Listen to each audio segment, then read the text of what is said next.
okenye richara nri racha ọkụ nye ewutena ya ma ọ bụ na nwata kwụwa ọkụ maka na ọ bụ okenye rachara ọkụ gwara nwata tiwa ọkụ ntị adịkwa. O nwere ka ọ dị na edi na nwanne ya wee ga ọ na-eri ya ọdụ. Oge Ujunwa chọrọ ịlụ di here here gagwa enyi ya nwoke na ya chọrọ ịlụ di.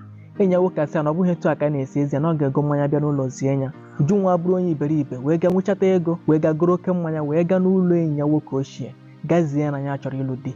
Sitezie n'ebe ahụ ha na-eme ga-agbajikọ m aka ga-agbajikọ m aka ha sitezie n'iku ahụ wee banyeze n'ime ahịa. Etu a ka Ujunwa si wee chee ya bụbọ bụrụ nwa onye ọzọ n'afọ wee banye be di.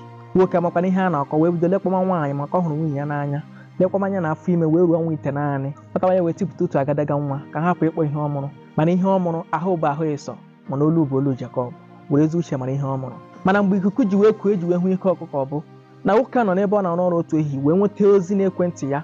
Ihe ozi ahụ na-akọwa bụ na onye nwe nwa na-abịa iku nwa ahụ na ọ bụghị nwa ya bụ ihe ahụ. Ihe eju nwoke anya ọ lara okpọrọ nwa ya gaa mee DNA o wee bụrụ eziokwu. Ọ bata na-ajụ nwunye ihe mere nwunye ya gaa elu gaa ala na osimiri ahụ dị ụkwụ ya fọdụzi oriri mana ihe aga dị maka na kpọrọkpọta akpara n'ihu ehi mmiri amaghị ehi n'anya ịma na anaghị ahụ ụgbọgụrụ na-ajụ ihe na-amị anyụ maka na onye nne ya dị ọcha nna ya dị ọcha ka ezi ka o si wee dị oji.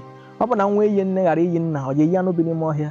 Mgbe nwoke a weliziri okwu elu chọọ ka ọ kọrọ ụmụnna ya kọkwara ndị be nke nwaanyị gbaa nzi ka nwaanyị ji bidoro wee kọwazie nke bụ eziokwu wee kọzie ka ihe si wee dị na o ji mmanya gawa izie enyi ya nwoke. Enyi ya nwoke were ezi ohere ahụ wee mazie ya mmanwụ etu a ka o si wee dịrịzi ime mana enyi ya nwoke a bịazi na-asị na ọ ga na-akwụ ụgwọ ọnwa maka ọ hụ na nwoke eji nkụ.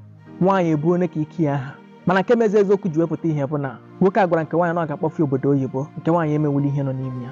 Ọ maghịkwana ka o ezi were ọnụ gwa di ya maka na o nweghị ihe ọ na-eme di ya bụ ihe na-ebu ya. O mewuzie nke a ochie enyi ya nwoke were ziteziere di ya ozi n'ekwentị. Etu a ka ihe dịrụla osi wee pụtazie ama. Etu a ka nwoke a si wee tụtụrụ nwaanyị na nwa ya wee lee anya o wee zanwazie single mother. Gee m ntị ọ dịkwa arụ otu ụmụ wee kpọfu isi n'ala ọ dị arụsị ụmụ were abalị efe.